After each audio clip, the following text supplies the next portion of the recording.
Anyone who studies the philosophies and mannerisms of our ancestors can only be struck by their manly vigor and toughness.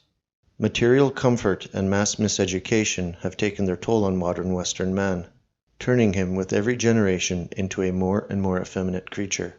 The ancients knew that without manly courage, political and personal freedom is impossible. One will not take the inevitable risks of living the truth without courage, and today the great bulk of men of the West do not have the courage to dare to even think the truth. For the ancients, knowledge of the truth meant having the courage to even die for one's beliefs if that were necessary. Effeminate cowardice was, for them, the greatest evil. It is also striking, however, that the ancients did not confuse such manly virtue with anger. Whether one turns to Seneca, Marcus Aurelius, or later Clausewitz, there is consensus amongst the wise. A man may feel anger, but he must be beholden to that dark emotion. One might respond that this reflects the bookish and otherworldly temperament for these philosophers, notwithstanding their military experience. One finds, however, the same insights in that most practical man Xenophon, perhaps the ultimate writer-soldier, making the same point in the Hellenica, or his History of Greece. Describing the Battle of Olynthus in 381 BC, Xenophon ascribes the Spartans' defeat to the wrathful impetuosity of their commander, Telutius. When some of Telutius's troops died in a first confrontation, he angrily ordered his forces to retaliate by charging the walls of the city, leading to their coming under missile fire and entrapped by enemy forces. Telutius died in the battle. Xenophon says, "In my opinion, disasters such as these teach men this lesson with regard to anger. One ought not to punish even a slave in anger, for masters who have lost their tempers do more harm to themselves than they inflict. But in dealing with enemies, it is utterly and entirely wrong to launch an attack under the influence of anger and without deliberation. Anger does not look ahead, whereas deliberation is just as concerned with avoiding harm oneself as with inflicting it upon the enemy." Western, ethnic European men have today so much to be angry about. Never before has their masculinity been so shamed. Never before has their people been so dishonored. Never before has their entire genetic and cultural heritage been threatened with submersion and effacement.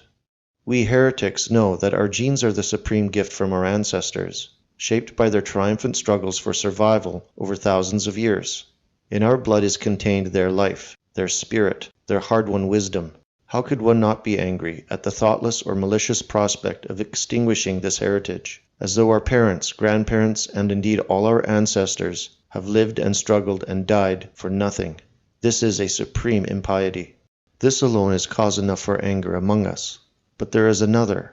The fact is that we are heretics, and that our expression of the truth as we see it provokes a great deal of fear and loathing in a large portion of the society in which we live, who have bought into the established norms, the reigning post-war civil religion of raceless equality, and, we now realize, the end of European nations.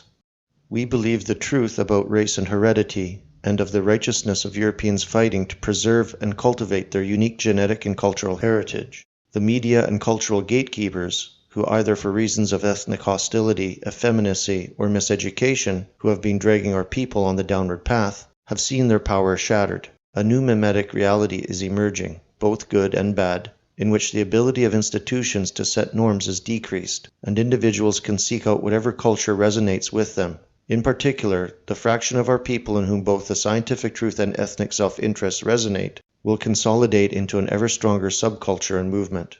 Further, we must come to terms with the outcome of 1945. In terms of manly virtue, things are infinitely worse today than they were in the 1930s. The greatest generation, tragically, was already too weak to prevent subversion by a foreign hostile elite, while being dragged down by their decadent WASP political class. And how much more effeminate we are than our grandfathers, first in the classroom, then in the job or welfare office, then in soft retirement, with an ever-growing share of the time spent staring at screens. What is the average Western citizen today compared with the Greek hoplite citizen, the Roman paterfamilias, or indeed the old yeoman farmer? All of this can be very humbling. The lesson to all of it is that a frontal assault will not yield results.